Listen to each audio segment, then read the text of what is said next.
Día 3. ¿Qué guía tu vida? Vi además que tanto el afán como el éxito en la vida despiertan envidias. Eclesiastés capítulo 4, versículo 4. El hombre sin propósito es como un barco sin timón, un soplo, nada, nadie. Thomas Carlyle. Todos tenemos algo que guía nuestras vidas. Los diccionarios definen el verbo guiar como mover, conducir o empujar. Ya sea que conduzcas un automóvil, claves algo o golpees una pelota de golf, eres tú quien guía, empuja o mueve ese objeto en ese instante. ¿Qué es lo que guía tu vida? Quizá lo que te guía en estos momentos sea un problema, un plazo o una exigencia. Puede que seas guiado por un mal recuerdo, un temor constante o una costumbre involuntaria. Hay cientos de circunstancias, razones y sentimientos que guían tu vida. A continuación te presento los 5 más comunes. A muchos los guía la culpa. Se pasan toda la vida huyendo de sus errores y ocultando su vergüenza. Quienes cargan culpa son controlados por sus recuerdos. Permiten que su futuro sea controlado por su pasado. Sin darse cuenta, se castigan a sí mismos, saboteando sus propios logros. Cuando Caín pecó, su culpa lo separó de la presencia de Dios, y el Señor le dijo: «En el mundo serás un fugitivo errante». Eso describe hoy a la mayoría de la gente que va por la vida sin propósito alguno. Somos el resultado de nuestro pasado, pero no tenemos que ser prisioneros del mismo. El propósito de Dios no está sujeto a tu pasado. Él, que convirtió a un asesino llamado Moisés en un líder y a un cobarde llamado Gedeón en un héroe valiente, también puede hacer cosas increíbles con lo que te queda de vida. Dios es experto en proporcionarle un nuevo comienzo a la gente. La Biblia dice: «Feliz el hombre a quien sus culpas y pecados le han sido perdonados por completo». A muchos los guía la ira y el resentimiento. Se aferran a heridas que nunca logran superar. En vez de deshacerse del dolor por medio del perdón, lo mantienen una y otra vez en sus mentes. Los que viven motivados por el resentimiento se enclaustran e interiorizan su ira. Otros estallan y explotan ante los demás. Ambas reacciones son dañinas e inútiles. El resentimiento siempre te daña más a ti que a la persona con la que estás resentido. Mientras la persona que te ofendió quizá olvide la ofensa y siga su vida, tú continúas hirviendo de dolor, perpetuando el pasado. Escucha bien, los que te hicieron daño en el pasado no pueden seguir haciéndotelo a menos que te aferres al dolor por medio del resentimiento. Lo pasado, pasado está. Nada lo podrá cambiar. Te estás haciendo daño a ti mismo con tu amargura. Por tu propio bien, aprende de todo esto y libérate. La Biblia dice: entregarse a la amargura o a la pasión es una necedad que lleva a la muerte. A muchos los guía el temor. Sus temores pueden ser el resultado de una experiencia traumática, de falsas expectativas, de haber sido criados en un hogar de disciplina rígida o incluso de una predisposición genética. Cualquiera que fuere la causa, las personas condicionadas por el temor pierden oportunidades porque temen aventurarse a emprender cosas. Van a lo seguro, evitando riesgos y tratando de mantener el statu quo. El temor es un tipo de cárcel que tú mismo te impones, impidiéndote llegar a ser lo que Dios desea que seas. Debes reaccionar contra eso con las armas de la fe y el amor. La Biblia dice: la persona que ama no tiene miedo. Donde hay amor, no hay temor. Al contrario, el verdadero amor quita el miedo. Si alguien tiene miedo de que Dios lo castigue, es porque no ha aprendido a amar. A muchos los guía el materialismo. El deseo de adquirir se convierte en la meta principal de sus vidas. Este deseo de querer siempre más se basa en la idea equivocada de que cuanto más tengas serás más feliz, más importante y vivirás más seguro. Pero los 3 conceptos son erróneos. Las posesiones solo proveen felicidad temporal. Como las cosas no cambian, tarde o temprano nos aburrimos de ellas. Entonces queremos otras nuevas, más grandes y más modernas. No deja de ser un mito eso de que mientras más tenga, más importante soy. Cuánto valemos como personas y cuánto valemos por lo que tenemos no es lo mismo. No se puede determinar cuánto vales por las cosas que posees, y Dios dice que las cosas más valiosas en la vida no son los bienes que posees.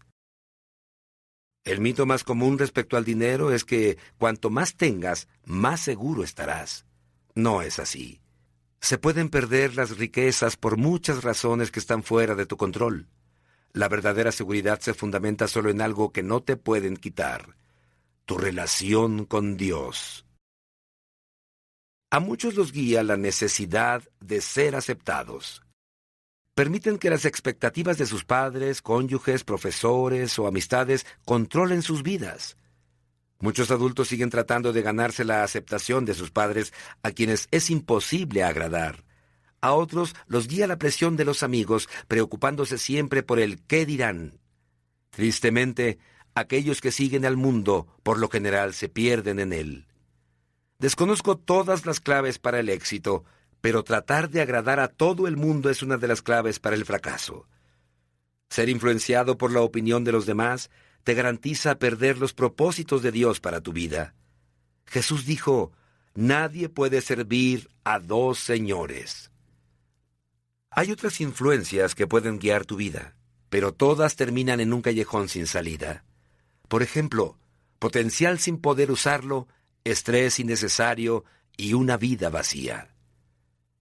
Esta jornada de 40 días te enseñará a llevar una vida con propósito, una vida guiada, controlada y dirigida por los propósitos de Dios. Nada es más importante que conocer los propósitos de Dios para tu vida, y nada puede compensarte por no conocerlos, ni siquiera el éxito, la riqueza, la fama o los placeres. Sin un propósito, la vida es una marcha sin sentido, un movimiento sin dirección y sucesos sin motivos. La vida sin propósito es trivial, insignificante e inútil. Beneficios de una vida con propósito. Hay 5 grandes beneficios de vivir una vida con propósito. Conocer tu propósito le da sentido a tu vida. Fuimos creados para tener significado. Por esa razón los métodos que utiliza la gente para encontrarlo, como la astrología o los psíquicos, son absurdos. Cuando la vida tiene sentido, puedes soportar cualquier cosa. Cuando no lo tiene, resulta insoportable. Un joven de 20 y tantos años escribió: siento que soy un fracaso porque intento llegar a ser algo, pero no sé qué es. Solo he aprendido a vivir resolviendo con lo necesario. Algún día, si descubro mi propósito, me sentiré como si comenzara a vivir. Sin Dios, la vida no tiene propósito, y sin propósito, la vida no tiene sentido. La vida sin sentido no tiene significado ni esperanza. Muchos que no tenían esperanza lo expresaron así en la Biblia. Isaías se quejó diciendo: en vano he trabajado, he gastado mis fuerzas sin provecho alguno. Job dijo: mis días se acercan a su fin sin esperanza, con la rapidez de una lanzadera de telar. Y también: tengo en poco mi vida, no quiero vivir para siempre. Déjenme en paz, que mi vida no tiene sentido. La tragedia más terrible no es morir, sino vivir sin propósito. La esperanza es tan esencial para tu vida como el aire y el agua. Necesitas tener esperanza para poder salir adelante. El doctor Bernie Siegel descubrió que podía diagnosticar cuál de sus pacientes con cáncer podía sentir cierto alivio en el rigor de su enfermedad al preguntarle: ¿quisieras vivir y llegar a los 100 años? Los que tenían un propósito claro y definido respondían afirmativamente, y eran los que contaban con más probabilidades de sobrevivir. Tener esperanza es el resultado de tener un propósito. Si te has sentido desmoralizado, hay esperanza. Experimentarás cambios positivos en tu vida al empezar a vivirla con propósito. Dios dice: porque yo sé muy bien los planes que tengo para ustedes, planes de bienestar y no de calamidad, a fin de darles un futuro y una esperanza. Quizás sientas que estás encarando una situación imposible, mas la Biblia dice: Dios puede hacer muchísimo más que todo lo que podamos imaginarnos o pedir, por el poder que obra eficazmente en nosotros. Conocer tu propósito simplifica tu vida. Esto define lo que haces o lo que dejas de hacer. Tu propósito se convierte en el patrón que usarás para evaluar qué cosas son esenciales y cuáles no. Formúlate la pregunta: ¿esta actividad que voy a realizar me ayudará a cumplir los propósitos de Dios para mi vida? Sin un propósito definido no tienes fundamento alguno en qué basar tus decisiones, distribuir tu tiempo y usar tus recursos. Entonces tomarás decisiones basadas en las circunstancias, las presiones y el estado anímico del momento. Los que no entienden su propósito suelen esforzarse demasiado, y eso causa estrés, cansancio y conflicto. Es imposible que logres hacer todo lo que los demás quieren que hagas. Solo tienes tiempo para hacer la voluntad de Dios. Si no logras terminarlo todo, significa que estás haciendo más de lo que Dios quiere que hagas. O quizá estás viendo demasiada televisión. Vivir con propósito nos lleva a un estilo de vida más sencillo y a un plan de actividades más saludable. La Biblia afirma: hay quien pretende ser rico y no tiene nada. Hay quien parece ser pobre y todo lo tiene. Te lleva también a tener tranquilidad. Al de propósito firme guardarás en perfecta paz, porque en ti confía. Conocer tu propósito enfoca tu vida. Eso hace que dirijas todo tu esfuerzo y energía a lo que es importante. Te conviertes en una persona efectiva al ser selectivo. Es natural que las cosas sin importancia nos distraigan. Jugamos a la ruleta rusa con nuestras vidas. Henry David Thoreau observó que la gente vive una vida de desesperación silenciosa. Pero hoy una descripción más exacta sería de distracción sin propósito. Muchas personas se asemejan a los giroscopios que giran con rapidez sin dirigirse a ningún lugar. Sin un propósito claro, seguirás cambiando de dirección, de trabajo, de relaciones, de iglesia y muchas cosas más, esperando que cada cambio pueda resolver la confusión o llenar el vacío de tu corazón. Piensas: esta vez quizás sea diferente, pero eso no resuelve tu verdadero problema, es decir, la carencia de enfoque o propósito. La Biblia dice: no sean insensatos, sino entiendan cuál es la voluntad del Señor. El poder de enfoque puede apreciarse con la luz. Un haz difuso tiene poco poder o impacto, pero puedes enfocarlo mejor concentrando su energía. Los rayos del sol, con la ayuda de una lupa, pueden ser dirigidos para quemar papel u hojarasca.